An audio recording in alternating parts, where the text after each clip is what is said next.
diplômée, me trouvant dans la rue, demandant ce que j'ai fait de mal. Prends-moi par la main, serre-moi contre toi, ne m'abandonne pas. Bonjour la famille. Salut Axel.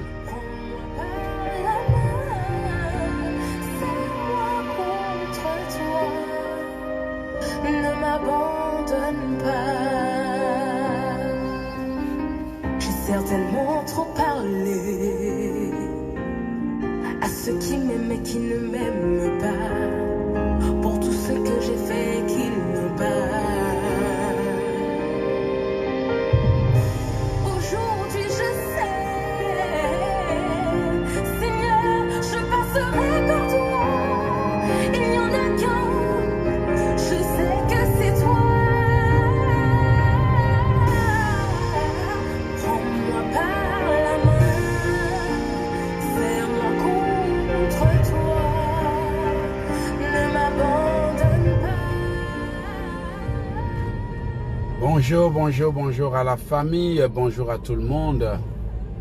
Vraiment, je tenais à faire cette petite vidéo pour dire merci aux gens, aux membres d'Océan de Grâce, à tout le monde, aux frères et sœurs. Voilà, je remercie tout le monde. Notre programme a pris fin. Ça fait déjà plus d'une semaine, je crois, que je n'ai pas mis pied dehors en raison de notre programme, et ça a été un sacrifice énorme pour vous tant que pour moi, et cela mérite vraiment qu'on remercie non seulement les participants, pour ceux qui ont partagé, qui ont relayé le message. Et tout ce que je peux dire, c'est que le Seigneur vous bénisse. Voilà, que le Seigneur vous bénisse. N'oubliez pas que après les programmes tels que ce que nous venons de faire, il faut s'attendre toujours à quelque chose. Il faut s'attendre toujours à quelque chose, et il faut toujours certainement s'attendre à la réponse de ce qu'on a demandé à notre Dieu. Parce que notre Dieu est un Dieu qui répond. Il répond aux prières, il répond à nos demandes, il répond à ce que nous lui réclamons, il répond à nos pleurs, il répond à nos supplications. Il n'y a jamais de prière bien faite dans la volonté de Dieu, dans la sanctification et dans les normes qui ne soient jamais répondues. Le Seigneur répond toujours à nos prières. Mais le facteur déterminant de la manifestation de la bénédiction sera toujours la sanctification, l'obéissance, la capacité à éviter les pièges de l'ennemi. Comprenez? Donc, au sorti de ce programme intitulé La Nuit des Vainqueurs, vous devez savoir que la victoire s'obtient même avant d'être savourée, avant même de se manifester. Et que l'ennemi, pour empêcher les gens de voir la matérialisation de ce qu'ils auraient reçu ou des triomphes qu'ils auraient obtenus, fera tout pour que les enfants de Dieu tombent dans les histoires. Il fera tout pour que les gens tombent dans la distraction et autres.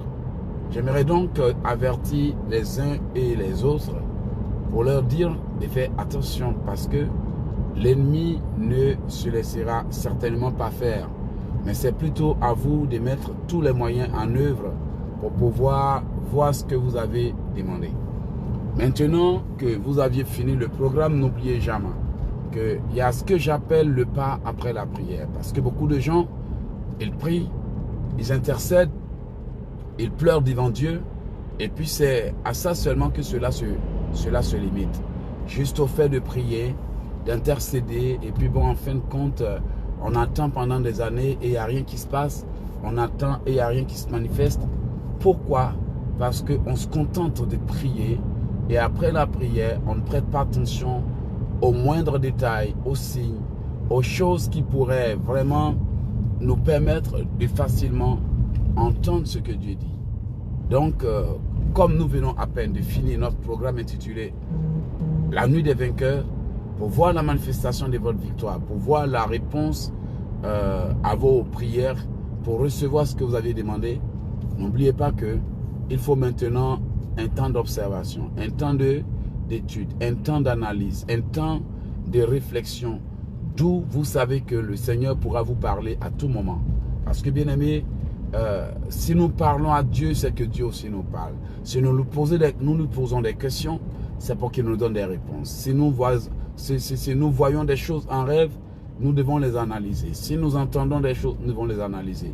Mais n'oubliez pas qu'en même temps que vous êtes en train de prier, ou bien en même temps que vous aviez fini de prier, le Seigneur vous répondra. Mais ce que vous devez faire, c'est d'être attentif. Certains, peut-être que juste après qu'ils aient fini de prier, veulent voir la réponse. N'oubliez pas que Dieu ne fera jamais les choses parce que nous les lui avons demandé. N'oubliez pas que Dieu est Dieu. La Bible déclare qu'il ne rend compte à personne. Il fait ce qu'il veut et il fait chaque chose bonne en son temps. Certainement, certains, quand ils finissent de prier, ils auraient aimé voir en 2 jours, en 3 jours, en 4 jours, la manifestation de ce qu'ils ont demandé à Dieu. Ce qui va amener certains à se décourager. Parce que 2 jours après, ils n'ont pas vu ce qu'ils ont demandé à Dieu. Parce que 2 jours après, ils n'ont pas vu la manifestation de quelque chose. Alors les plus faibles, les plus fébriles, ou ceux qui n'ont pas assez de foi, au bout de quelques jours, au bout de quelques temps, au bout de quelques mois, vont commencer à se décourager et à se poser la question de savoir si vraiment leur prière a été exaucée ou pas. C'est ce qui arrive la plupart des temps quand les gens font des offrandes. Ils auraient aimé voir ce que Dieu va faire. Ils veulent savoir, ils veulent comprendre, ils veulent voir. Mais bien aimé, Dieu ne fonctionne pas tel que nous le pensons. Dieu n'est pas là pour marcher au pas du chrétien. Lorsque tu lui demandes, il observe ta demande, il observe ton comportement, il observe ta distance, il observe tes réactions, il observe tout. Mais pendant que le Seigneur est en train de t'observer, alors que tu pries, il faut savoir aussi que le diable aussi t'observe. Lui aussi, il a vu combien tu as prié, combien tu t'es battu, combien en peu de temps tu as fait le nécessaire. Il sait que ta prière a été exaucée et qu'il n'est qu'une question de temps pour voir la manifestation, la matérialisation, pour voir la réponse physique à la demande que tu as faite. Alors il tentera de te piéger, il te visitera, il enverra des gens. Et parfois même il essaiera d'usurper ta réponse. C'est-à-dire de pirater, d'influencer et de te pousser à prendre autre chose pour la réponse à tes prières. Tout ce que vous devez faire, après avoir pris le temps de prier Dieu pour quelque chose qui vous tient à cœur, c'est de rester sage. C'est de rester sage. C'est de rester sage et aussi de rester patient. Parce que, bien aimé, il y a ces chrétiens-là qui ne sont pas patients. Il y a ces chrétiens-là qui se découragent vite. Il y a ces chrétiens-là qui s'affolent vite. Il y a ces chrétiens-là qui se plaignent vite. Et n'oubliez pas que l'état d'esprit seulement suffit pour soit emmener la matérialisation de ce que vous voulez ou pour annuler la réponse à vos prières. Ce qui fonctionne avec la prière, bien aimé, c'est la foi. La foi à elle seule peut conduire, mais la foi, ce n'est pas une demande. Amen. Est-ce que vous me recevez? La foi, ce n'est pas quand tu es en train de demander. La foi, c'est aussi dans l'attente de la réponse parce que certaines réponses peuvent tarder, certaines peuvent venir plus tôt, certaines peuvent venir plus tard. Mais ce qui va vous permettre de continuer à persévérer, de continuer à adorer le Seigneur, de continuer à le louer, à le magnifier, à le servir, c'est la foi. La foi vous permettra de persévérer. La foi vous permettra de garder une bonne mine. La foi vous permettra de garder la joie. La foi vous permettra de poursuivre le chemin. La foi vous permettra d'espérer le meilleur. La foi vous permettra de continuer même quand le chemin devient difficile. La foi vous permettra de garder le courage et de continuer même si ceux qui sont autour de vous commencent à se décourager, commencent à désister, commencent à avoir des discours décourageants, commencent à avoir des paroles vraiment pas souhaitables. La foi vous permettra de continuer à espérer le meilleur, même dans la plus grosse des tempêtes. La foi vous donnera la force d'avancer et la foi vous permettra de continuer à compter sur Dieu jusqu'à ce que vous avez demandé se manifeste. Donc ne croyez pas que La foi, c'est parce que Eloge a été là pour te motiver. La foi, c'est parce que Eloge a été là pour t'encourager à poursuivre ton destin. La foi, ce n'est pas Eloge. La foi n'est pas basée sur ce que le pasteur te dit. Si tu es motivé, encouragé parce que le pasteur te dit, ça veut dire que le pasteur te donne de la motivation. Amen. Donc, il ne faut pas croire que parce qu'un pasteur a été là pour t'encourager et que tu as été boosté et que tu as été vraiment fortifié, ça veut dire que tu as la foi. La foi, c'est ce que tu manifestes quand il n'y a personne, mais toi seul, tu fais face à ton problème. La foi, c'est ce que tu manifestes, c'est cette confiance que tu continues de manifester, cette entente, cette persévérance que tu continues d'endurer malgré que les choses vont dans le sens contraire. N'utilisez pas la motivation ou ne confondez pas la motivation et la foi. Bien-aimés, c'est parce que beaucoup de chrétiens confondent la motivation et la foi que parfois ils se retrouvent dans les situations d'où ils n'arrivent pas à manifester le courage d'avancer quand leurs pasteurs ne sont pas là. Parce que bien-aimés, il est très facile de dire oui, je crois quand quelqu'un t'encourage. Il est très facile de dire oui, j'ai la foi quand tu sors à peine de 2 jours de programme. Il est très facile de dire que tu as la foi tout simplement parce que tu confonds la motivation et la foi. La foi ne sera seulement déterminée que lorsque, quand le pasteur n'est pas là, mais toi tu peux toujours faire face. La foi, c'est quand il n'y a pas de messe spirituelle au beau milieu de la nuit, mais tu peux affronter ta vie, ta situation. La foi, c'est quand tu tombes, mais tu prends le courage de te relever. La foi, c'est quand tout va mal, mais tu espères toujours le meilleur. La foi, c'est quand tu as échoué à plusieurs reprises, mais tu espères toujours avoir la victoire. La foi, c'est quand on t'a rejeté, quand tout ce que tu as essayé échoue, mais tu continues d'espérer que tu vas y arriver. C'est ça la foi. La foi là, c'est l'attitude positive que tu maintiens en dépit des circonstances. C'est ça qui s'appelle la foi. Avoir la foi, c'est maintenir une bonne attitude. Avoir la foi, c'est espérer toujours que ce que Dieu a dit va s'accomplir. Avoir la foi, c'est croire toujours en votre capacité d'y arriver en dépit des circonstances. Alors, j'ai vraiment voulu faire la différence entre la foi et la motivation. Parce que très souvent, les chrétiens confondent la foi à la motivation. Et après, ils disent non, j'ai la foi parce qu'ils sortent d'un séminaire. Mais il suffit seulement que quelqu'un vienne les sonner un peu, là, 2 jours après, là, qu'ils aient faim, là, ils oublient. Il suffit seulement qu'ils aient faim, là. Ils oublient tout ce qu'ils étaient en train de dire, là. Donc, il suffit seulement qu'il y ait un problème. Et là, maintenant, les mêmes chrétiens qui étaient en train de sauter hier au nom de Jésus, là, c'est là que tu les vois en train de pleurnicher. Donc, c'est un peu ça. Arrêtez de confondre la foi à la motivation. La motivation et la foi sont différentes. La motivation, c'est ce courage qui émane de ce qu'on te dit. C'est cet espoir-là que tu as en voyant ce que quelqu'un d'autre a réalisé. La motivation vient du fait de s'inspirer du succès de quelqu'un d'autre. La motivation vient du fait de s'inspirer de la parole de quelqu'un d'autre. La motivation vient du fait de trouver sa force dans l'expérience de quelqu'un. La motivation vient du fait de voir la situation que quelqu'un a vécue ou bien d'entendre ce que quelqu'un est en train de te dire et de trouver la force d'aller affronter des épreuves, de trouver la force d'aller faire des projets. Ça s'appelle la motivation. J'ai été motivé parce que j'ai entendu quelqu'un qui a échoué. J'ai été motivé parce que j'ai vu quelqu'un qui a échoué. J'ai été motivé. Être motivé, c'est être encouragé. Être motivé, c'est être inspiré. Être motivé, c'est s'inspirer de la situation de quelqu'un ou bien trouver de l'espoir à travers l'expérience de quelqu'un, regagner ses forces à travers l'expérience de quelqu'un. C'est ça qui est le fait d'être motivé. Alors, dans cette période-là où quand les gens voient, le succès, oui, l'autre a réussi, il était dans les problèmes, mais aujourd'hui, il a réussi. Il était dans les difficultés, mais aujourd'hui, il a réussi. Voilà, ils s'inspirent de ça en disant qu'ils ont la foi. Non, la motivation et la foi peuvent se ressembler, mais ne sont pas les mêmes. La motivation vient de l'inspiration que quelqu'un te donne, comme je suis en train de te le dire.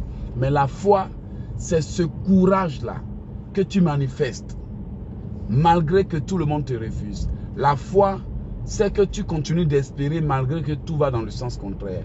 C'est ça qu'on appelle la foi.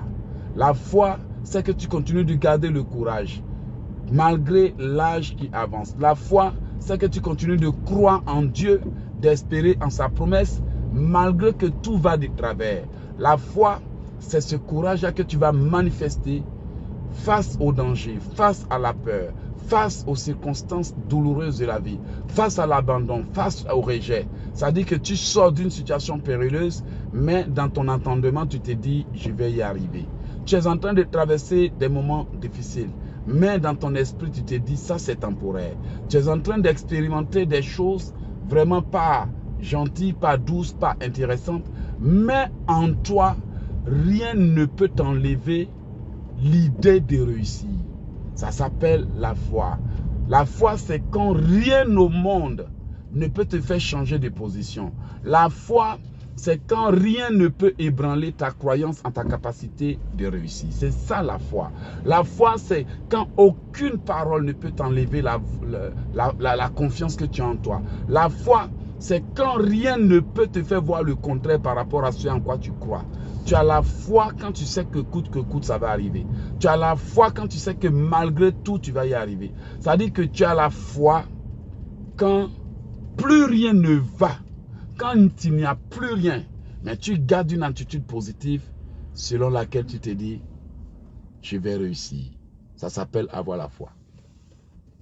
Donc si malgré tout ce que le diable a fait, si malgré tes difficultés, si malgré que parfois tu peux être seul face au danger, mais tu espères toujours. Si malgré que tu n'as même pas d'argent, si malgré que ta prière est finie depuis des mois, des semaines et autres, tu as toujours la force, le courage, la motivation. Tu continues toujours de travailler. Les gens disent, mais abandonne. Tu dis non. Tu continues toujours de prier. Les gens disent, mais ma soeur, abandonne. Tu dis non, Dieu m'a dit ça, c'est pour moi.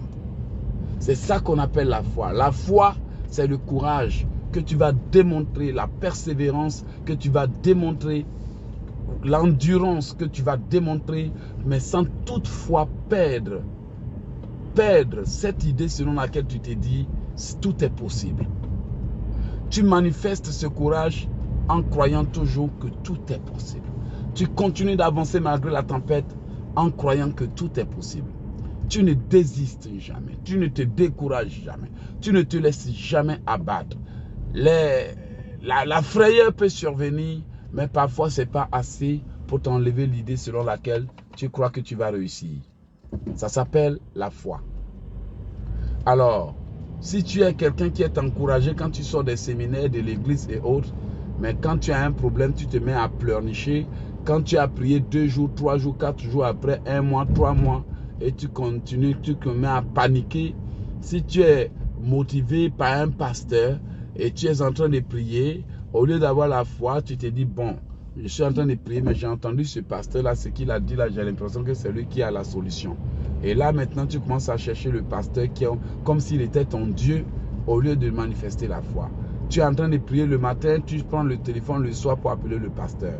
Ça s'appelle du fantasme. Ce n'est pas la foi. C'est juste du fantasme. Tu as la foi selon les circonstances.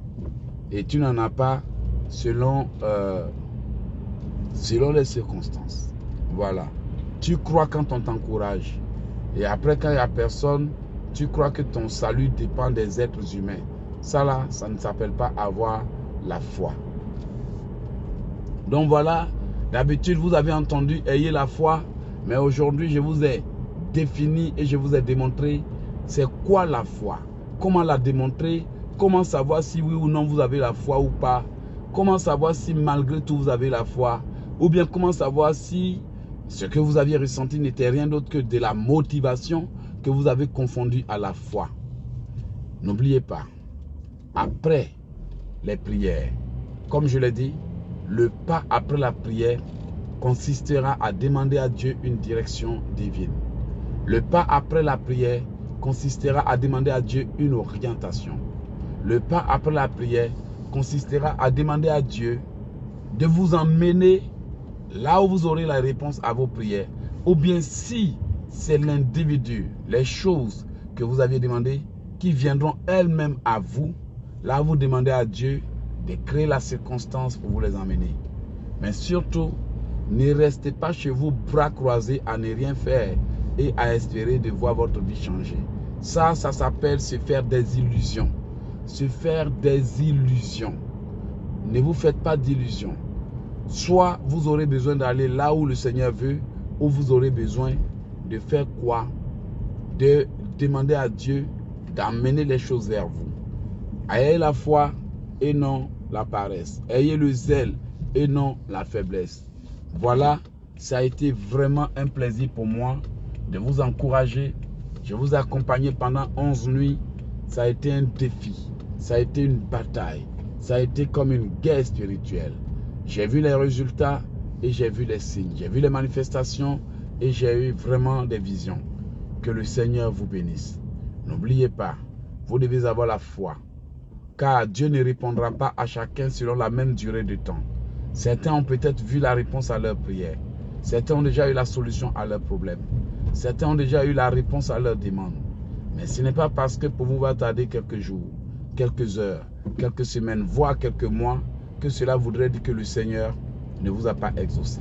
N'oubliez pas que le Seigneur fait toutes choses bonnes à son temps. Il y a des bénédictions que Dieu aurait aimé donner quand on est sage. Parce que très souvent, il nous donne très tôt les choses parce qu'on est pressé et nous les gâchons sans avoir eu la sagesse de les garder. Alors, que personne ne vous vole votre bénédiction, qu'aucune circonstance ne vous vole votre foi. Allez-y et battez-vous. Et quand vous commencez, engagez-vous à aller jusqu'au bout. Ainsi, personne ne pourra vous voler. J'ai été très heureux de vous présenter comment démontrer la foi. Que le Seigneur vous bénisse. Merci et on se dit, portez-vous bien. C'était Elojek ici. Ciao.